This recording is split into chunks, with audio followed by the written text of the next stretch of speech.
Sup, I'm Yuri Gore, and like many of you, I just did my Spotify rap. It looks something like this. Oh my god, I'm so sorry. I That's my artist rap. I can't believe you saw that I was streamed by 5,000 people, 39,000 times. Like, so embarrassed. 100 countries. Oh my god. I'm so sorry, guys. I'm so embarrassed. Oops. No, I actually meant this one, which, might I say, incredible lineup. Silosis, Trivium, Joe Hisaishi, Yuri Gore. If you haven't heard of that guy, dude, you gotta get on him. He's bloody taking the world by storm. Oh my god, he's incredible. But right up the very top, we've got Evan Cole. So I, on my own, and by no help from anyone else, decided I would do a how to compose music like Evan Cole, as I am now clearly an expert. So, like all these how to compose like composers, most of them, if not all of them, they all have range. You know, in Evan Cole's case, this was kind of like Celtic. This one was like epic. It was kind of, yeah, epic. What the hell was this? But let's be real. We know why you're really here, and it's for Violet Evergarden's score. This is the score that he's probably most well known for, and probably his most successful score. So we're going to be doing it in the kind of this style, the calm, beautiful, emotional, kind of melodically driven, kind of, yeah, anyway. All right, for this one, it might be better to listen first, so I'm going to do that, but still wait till the end, you know. So let's do that.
All right, very good. So we're going to start with the instrumentation.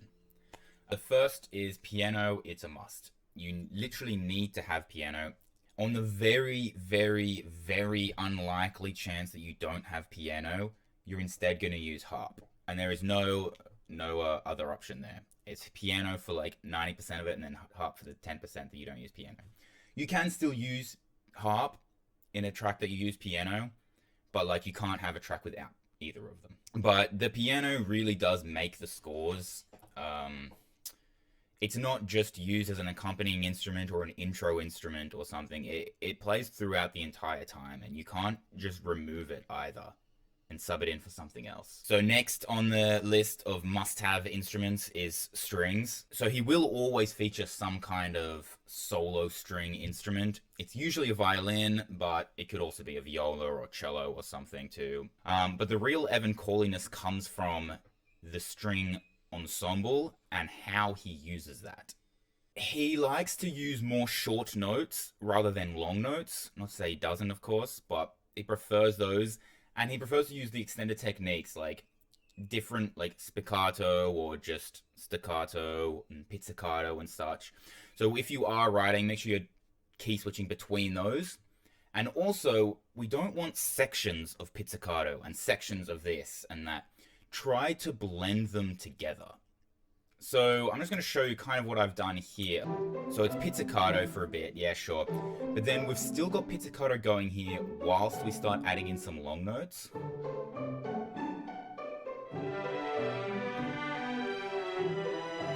And then later we'll swap from those to short notes.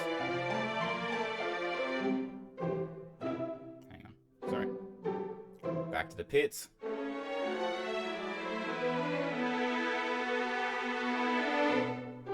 So that there actually went into a stab. And some more.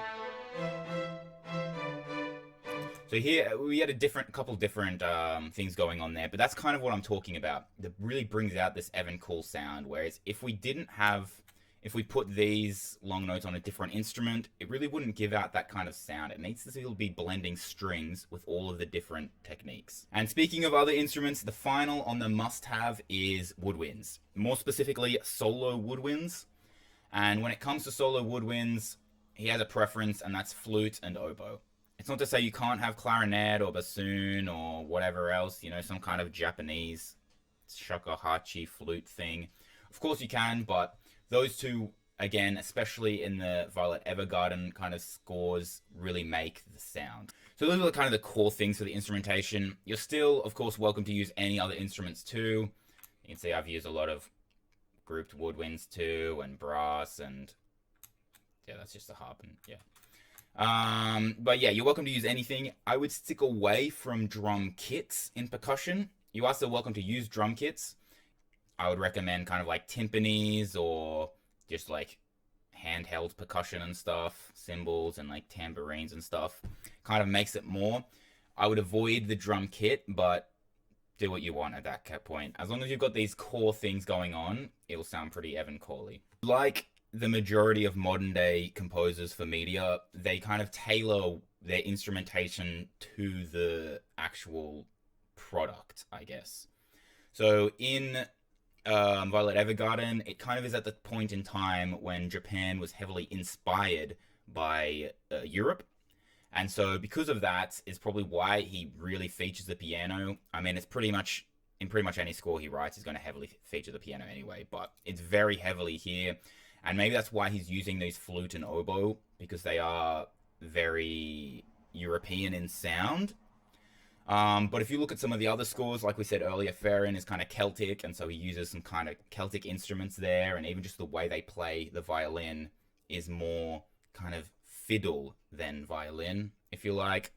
In My Happy Marriage, he talks about how he uses traditional Japanese instruments because of that, and so on and so forth. So if you are trying to inspire your own track for a game or film to his style, make sure that you're still including that, I suppose, and not just trying to sound like a completely unrelated story. In terms of structure, this is a lot less structured than I think a lot of other composers that I've done this in this series. But the main thing to keep in mind is he loves contrasting structures. So big next to small, small next to big, or so on and so forth. So I'm just going to play a couple of those so you can sort of hear them. That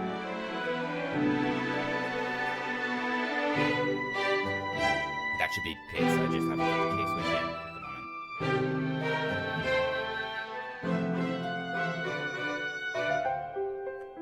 So that's like medium to completely stripped back.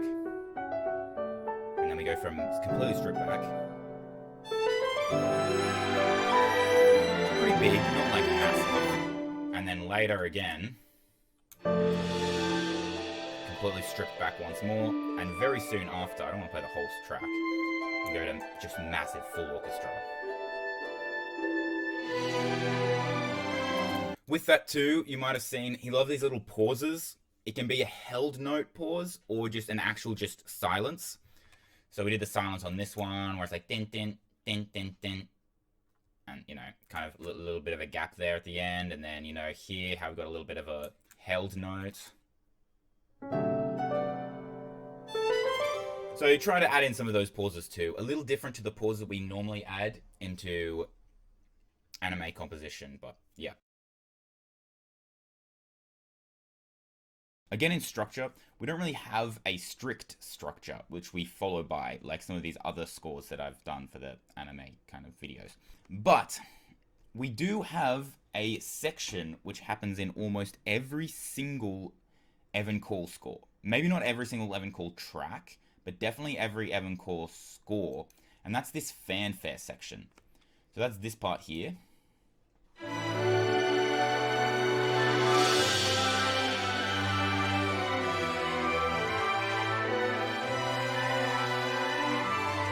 So the way I did that was I had the trumpets kind of doing their own fanfare thing here.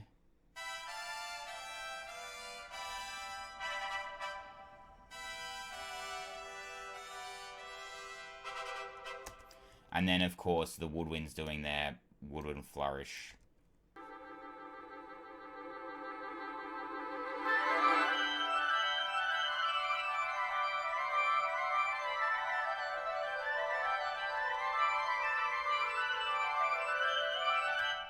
And obviously, if we put that all together, we get this very fanfare section to what otherwise is not very fanfare.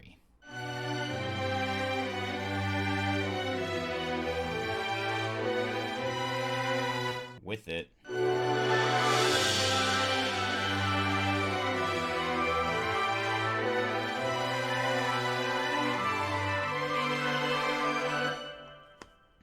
So try and include one of those, I guess, if you know, maybe in the main theme to get that kind of Evan Call-y sound. So the real magic of Evan Call's scores does come from his melodies. He is probably the best melodic melody writer, composer, period, I think. I can't think of another composer who writes melodies more well written, I guess, than him. But yeah, this guy's gonna like write the most beautiful melody you've ever heard. He is gonna do, you know, theme and variation on it for a little bit, and then he's gonna go, sorry mate, we're done with that forever. And you're like, oh, what? And he's like, yeah, no, we're done, never coming back to that. And you just put in a completely random new melody that you've never heard before, that's also the best melody you've ever heard before. But he just will make no reference to that first melody again. I don't know why he does it. It's not like, it's not even like, oh yeah, don't worry mate, it'll come back later in the score, like at a later time. Nah, it's gone forever. So, don't really know where he gets off doing that, but try to do a little bit of that, where we had this other melody later that just came in, and that just, as soon as it gets to this point really, it kind of just completely changes the melody and we never hear this first one again. I did put it at the start, at the end here, just because I thought it was a nice way to wrap up the piece, but realistically, I probably wouldn't have, and I would have just done a different way to end it. Once more, when he has those melodies, he doesn't just play the melody and then move on and never hears it again. He's going to do a lot of theme and variation on it. He's going to include the melody in the accompaniment. I can't really tell you exactly how to make a melody. It's one of those things that you can't really explain. The two things I would break it down to is what's called a lyrical melody. And that kind of is meant to be like, imagine someone is walking along a road and they're like whistling, and they're trying to like whistle out a melody.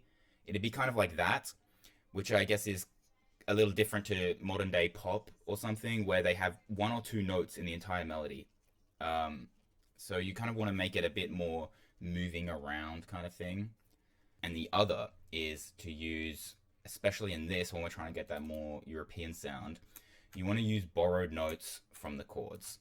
So don't write strictly diatonic, and try to borrow some of those notes, and it will make the melody sound a little more alive, I guess.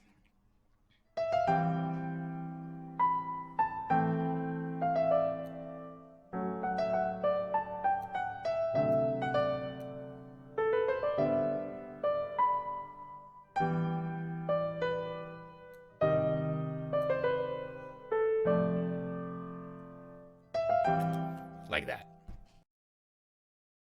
Try to have a main melody and always a counter melody of some kind. Don't have the backing parts just holding chords. Have them doing their own little melodic thing behind instead of just, yeah, one held note, you know? Try to make it move a little bit. Have them entertaining parts. When the parts are doing other stuff, try to make them have their own kind of counter melody that sounds like it could be a melody of its own. It's just not. For example, in this,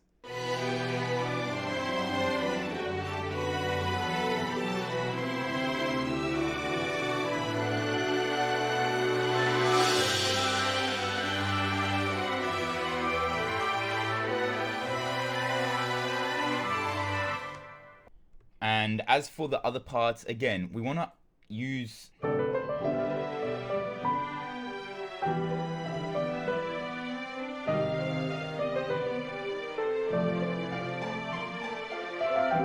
yes, you could say that that's just doing the arpeggio. It's got some other things going on, but yeah, I'd understand that analysis to say it's just doing the arpeggio and it's not really doing anything interesting itself.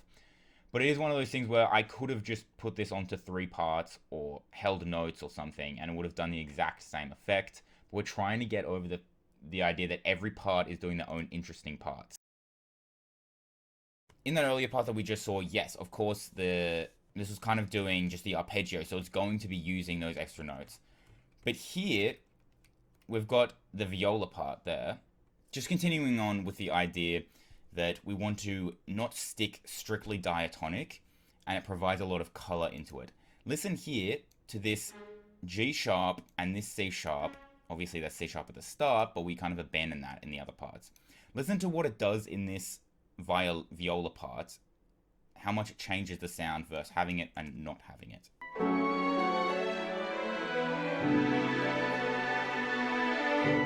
Now, of course, if we were to just change that now,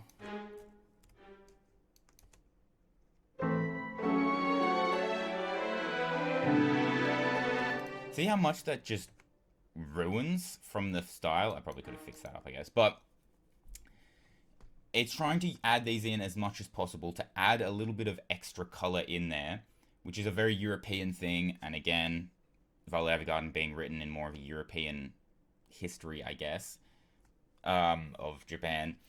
We definitely want to capitalize on that. But you can hear how those kind of things make a huge difference. So even though alone it kind of sounds wrong, try to use them a bit more.